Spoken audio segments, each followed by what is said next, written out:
Hi everyone, welcome to another Hatton's Model Railways live stream, and today we're doing a real railway profile on one of British Rail's final diesel locomotives designed before the privatisation in the 1990s.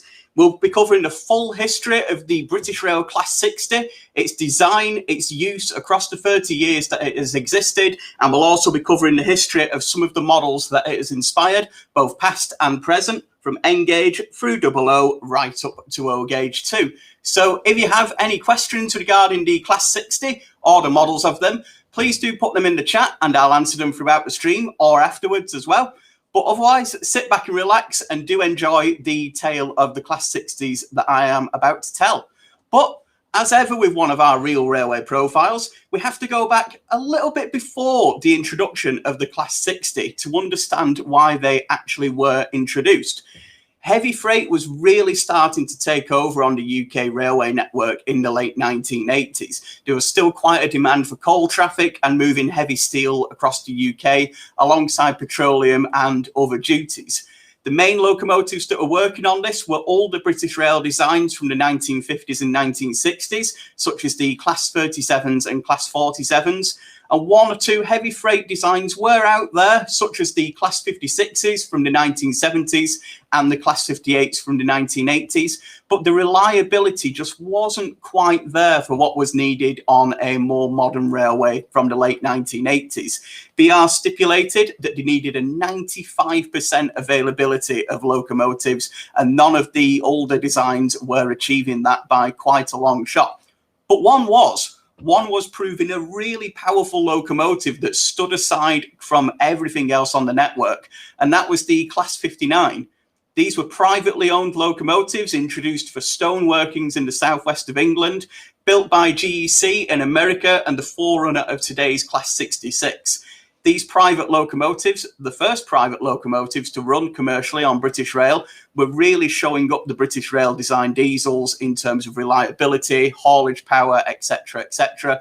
So BR needed something that could really rival these locomotives and provide a little bit more power too. So they needed a heavy freight locomotive where you've got the different types that come through. These needed to be a Type 5, so that means they're the most powerful and the most capable with over 3,000 horsepower.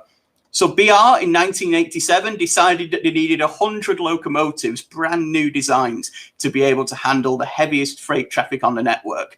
They put the info out to tender, they decided what they wanted, set the specification, and got 3 quotes from 3 different suppliers. The first was Metropolitan Camel from Birmingham, who provided a design in the early stages, but faded away quite quickly from the quoting when they realised they couldn't quite match what was required. This left 2 in the running. The first was from GEC, the designer of the Class 59, who again wanted to put something very similar to the Class 59 onto the British Railway network. So who knows, if GEC had got the winning bid, we may have had American-built Class 60s coming into the network, and the Class 66s may have been around quite a few years before they came into service in the mid-1990s. That's certainly something to ponder. But in the end, the bid from Brush Traction won. Based in Loughborough, this was a design that combined a lot of different companies, but built the locomotive, and this design won. So the contract was awarded in 1988, and the first locomotives began to be designed. There was quite a few different mock-ups made, and you can see here some of those wooden mock-ups outside one of the sheds in the Midlands. The 2 different cab designs you'll see here, the one on the left is actually based on a French locomotive. I believe it's a BB 600,000. And a lot of French locomotive design actually went into the Class 60. You'll see the more familiar body shell starting to take shape on the right there. And this is, of course, the body shell and cab design that won. But this was trialled through 1988, shown to various different people to see what they thought. And they did steer away from the purely French design that we see on the left and go for the familiar style that we see on the right. So 100 locomotives were commissioned, 100 locomotives were started to be built. As we mentioned earlier, a lot of the items came from various different sources. The power unit was provided by Mirrlees Blackstone. It was an MB275T power unit. Now, a test version of this had been going around in a few Class 37s I believe there were Class 37s 901 to 904. They'd been trialled in the late 1980s, and an uprated larger version was built to put in the Class 60. The bodies themselves were actually built in Wakefield at Procore's works. They'd mainly been building wagon bodies for quite a few years, but they built the bodywork for the Class 60s, and it all came together in the East Midlands at Brush's works at Loughborough, and then everything came together and created the first Class 60s. But they weren't without their issues. They had various different teething problems in the late 1980s, and it was actually 1990, indeed autumn 1990, before the first Class 60s were actually accepted into service. And by this time, privatisation had started to loom. There was a lot of freight services being taken away from the railways, so the 60s were a little late in arriving, but they still had a huge role to play in replacing some of the older diesel locomotives across the UK's heavy freight work. They appeared with the sector companies. By this time, rail freight was divided into its separate sectors, as you can see here. This was the triple grey livery that saw the different branding on the side of the locos, depending on what duties they had. The black and yellow with the diamonds on here designated a coal locomotive used for coal traffic. And indeed, we can see 60004 on a rake of coal hoppers here. And then various different duties, including steel traffic, mainly in the East Midlands initially, but the locomotives did start to spread across the UK with the different rail freight sectors, making appearances in the southeast, the northwest, and certainly the northeast, where the traffic most required it with the heavy freight. So quite a lot of different duties there. They worked on the petroleum duties too, but they really started to settle in the early 1990s, replacing a lot of locomotives that were really coming to the end of their lives at these points, including the Class 20 and some of the Class 37s and Class 31s.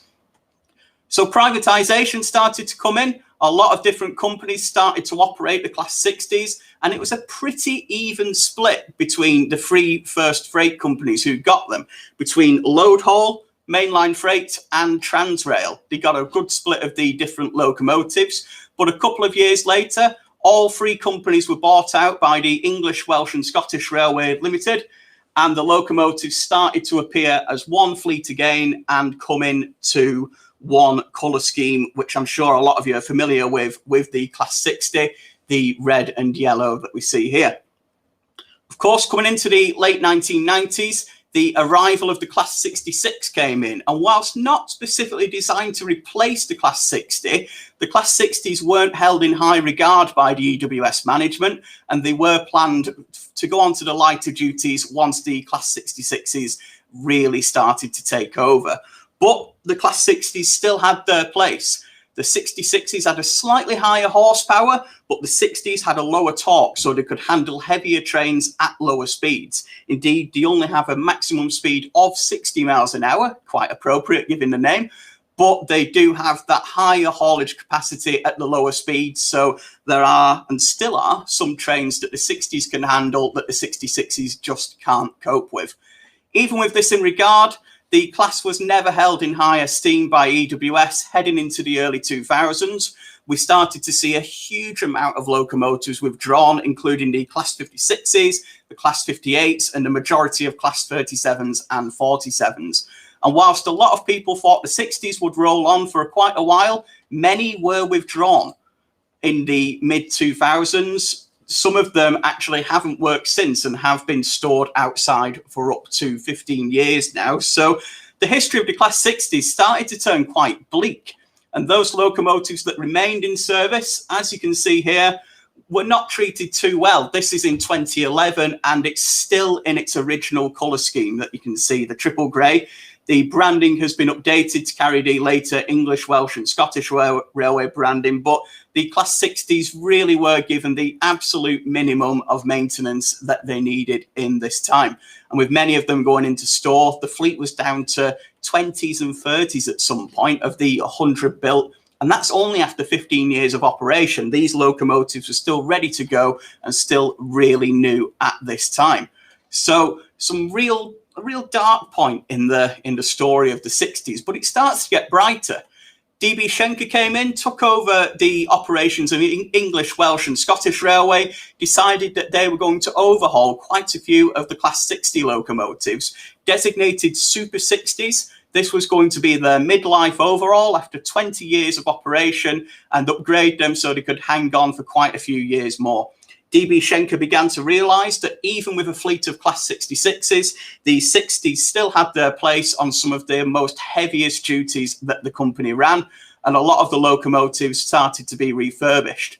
At this time, some of the more individual liveries came in too. You can see here the Teenage Cancer Trust Class 60 in front of me in the dark blue, and also a version was painted up for the Army at the time, the Territorial Army Centenary. Other locomotives were given liveries such as the Great Western Green, and individual colour schemes really started to spread across the fleet. But the main difference was the locomotives, even those in the earlier colour schemes, started to show the distinctive DB Cargo or DB Schenker livery, as we can see here, as well as getting a full internal and external overhaul to really improve the reliability of these locomotives. That started happening in the late 2000s, and the program carried on for around 5 years. I believe there was about 20 of the 60s that were refurbished at this time. But those locomotives that didn't get the refurbishment still sat there in those sidings at depots like Towton in the Midlands. They still had a purpose. They were still a heavy locomotive, but they just didn't have the work. They were stored away pending future developments. And some of those developments started to take place in the mid-2010s, around 7 or 8 years ago now, where some of the locomotives were sold to private operators and other freight operators who could take full advantage of these locomotives. The first of these was Colas Rail Freight, who took on 10 of the locomotives and indeed commissioned DB Schenker to fully refurbish these locomotives to service. These were engines that came right from the back of the lines of stored locomotives. So it was great to see some of the forgotten friends out there coming back into traffic in that time. Also, following that, the GB Rail Freight Company did eventually take those locomotives off Colas Rail Freight, and they then passed to GB Rail Freight and a couple of other operators, with DC Rail, Devon Cornwall Railways, also picking up 4 locomotives, again getting DB to overhaul them as they have the experience with the types of loco. So we're getting up to just over 30 years of the Class 60 story now in 2020. And currently there's around 26 that are still in active service. The rest are stored, although 1 is scrapped, 2 are preserved, and 1 is intended to go to the museum at Margate, the one-to-one collection for display. But this was British Rail's final diesel locomotive design. After this, everything that's been introduced, whether it's the Class 66s, the 68s, the 70s, have all been introduced in privatisation. This was purely a British Rail commissioned locomotive, and a lot of external design went into it, as we saw before, influenced by both UK and continental locomotive designs, really getting the best of the different locomotives you see there. But as a purely freight locomotive, just with air brakes, you didn't really see these on passenger duties unless they were rescuing another train. But then they weren't designed for it. They were designed for heavy freight haulage. And you can still see the Class 60s out there with GB Rail Freight, with DB Cargo, and with Devon Cornwall Railways still performing on a lot of those heavy freight duties across England, whether it's fuel tanks, whether it's the Drax biomass workings across the north of England, or indeed some of the infrastructure traffic that you can see out there. Anyway, that's the history. Let's have a look at the models. And the first model on the scene was the Lima model back in the 1990s, made in many different liveries with the pancake motor. That was released for around 10 years in lots of different colour schemes and numbers.